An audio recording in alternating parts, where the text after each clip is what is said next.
Open banking, API management, and system integration plays into payments and core modernization in a very, very direct way.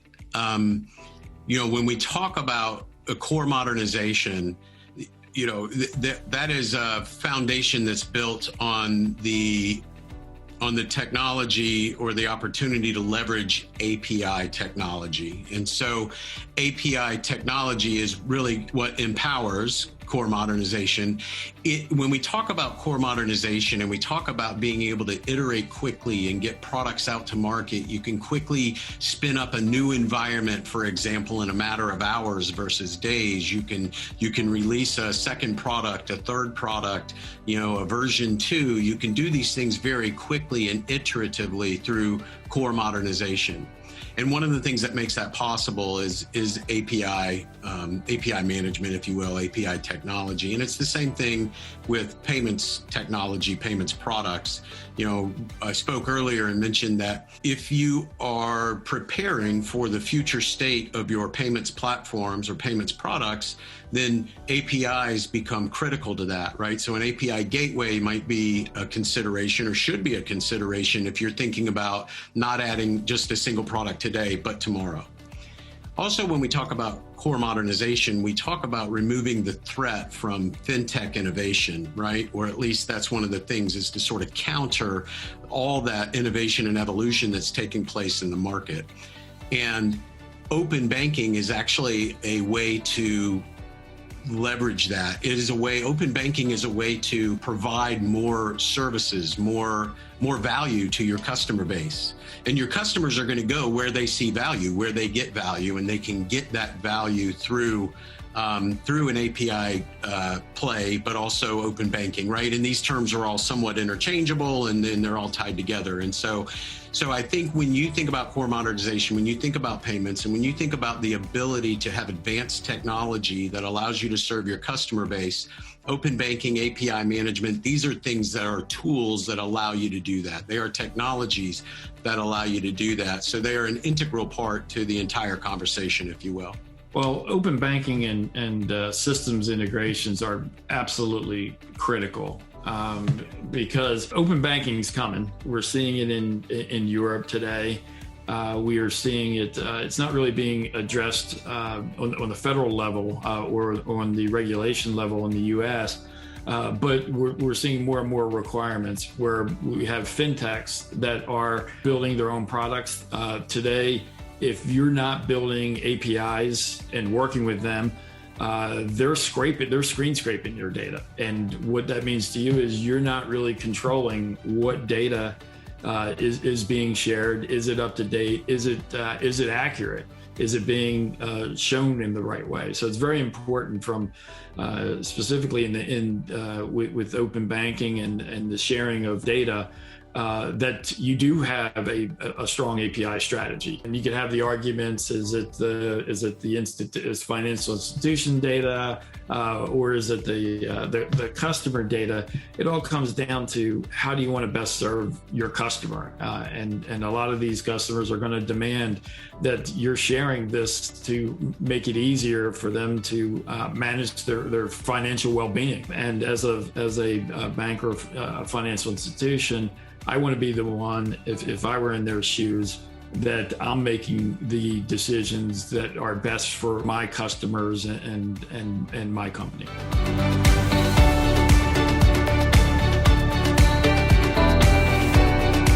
Yeah, how do banks get started with creating a more flexible and dynamic environment that allows them to adopt products and move quickly and maintain relevance?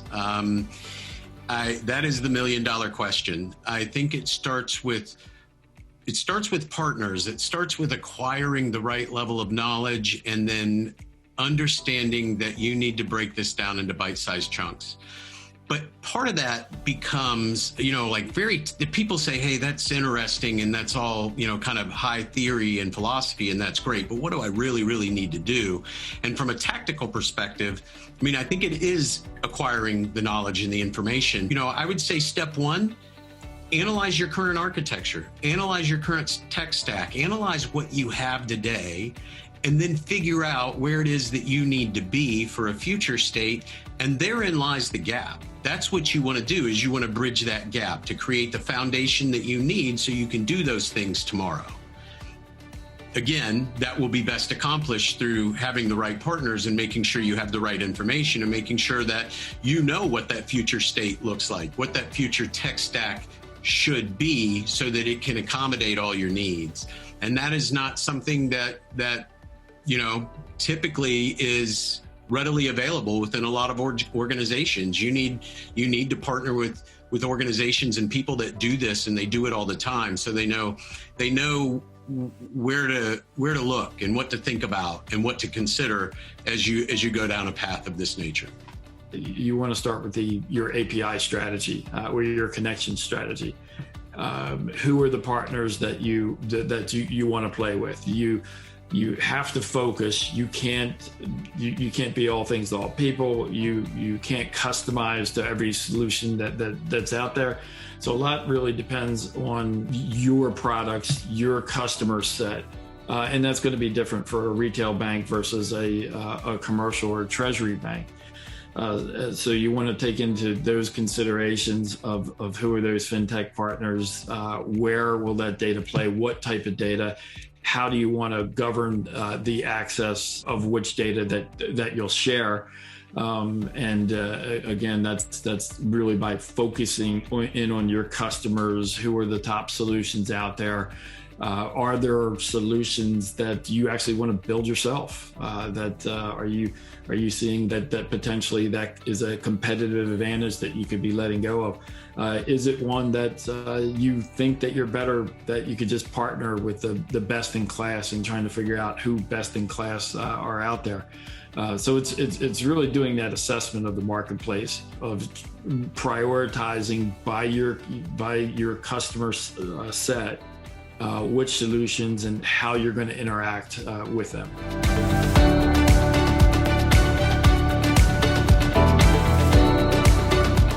Yeah, decision making is the most critical part of core modernization, of open banking, of your payment strategy. And those decisions range. Those decisions range from, build versus buy. Who do I partner with? What are the products that are important to me, that are important to my customer base, to my success, to my market? What are the things that I really need to think about, and how do I think about making those decisions? Those decisions can only be properly made when you have all of the right information.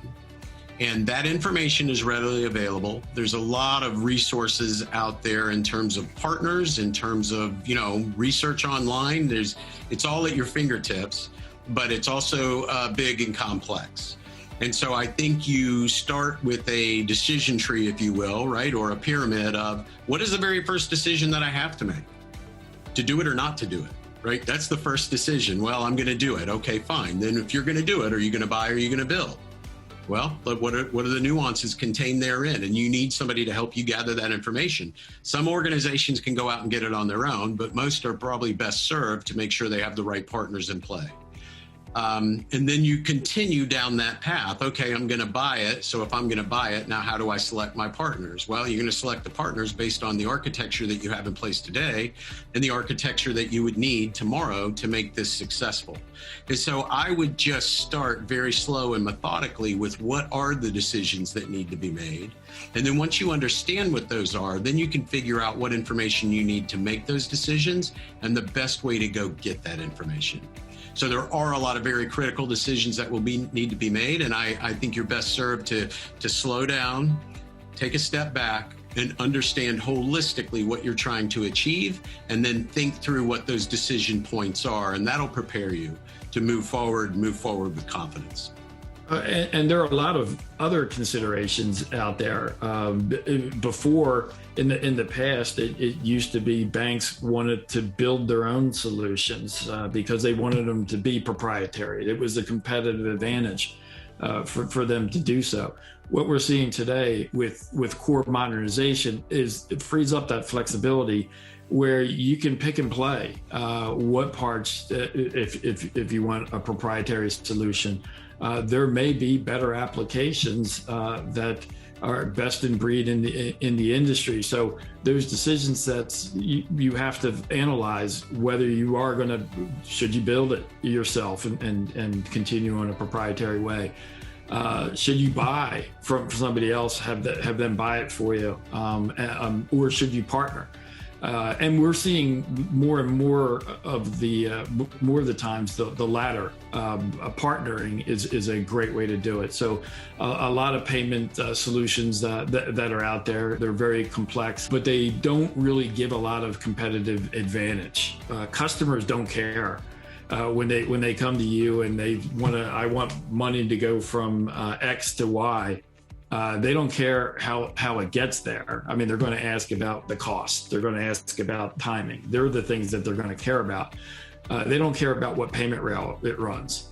So there are many opportunities where you can now partner with somebody that has already written and has already developed a solution that's out there, and that keeps it up to date, and it keeps you out of that maintenance mode of keeping up with ACH rules or RTP rules, by using a solution that will do that for you. So a great place to start is bring somebody in that understands the market, that has been through these decision sets before and can accurately lay out for you not only the gaps between the decisions that you need to make, but the trade-offs of potential decisions and how to future-proof not only your tech stack, but your marketing tech stack for the future. The last thing you want to do is build a proprietary solution and have to rip and replace it. That's very painful, very costly, and you want to avoid that. Hey, we've already invested millions of this. We're going to continue on the circle and do this. So this is a way the new core modernizations are flexible ways that you can pick and choose what's the best solution for that for that situation, and then employ it in a way that is cost effective. It's security, security and privacy are top of mind, and have the ability to service customers in all channels.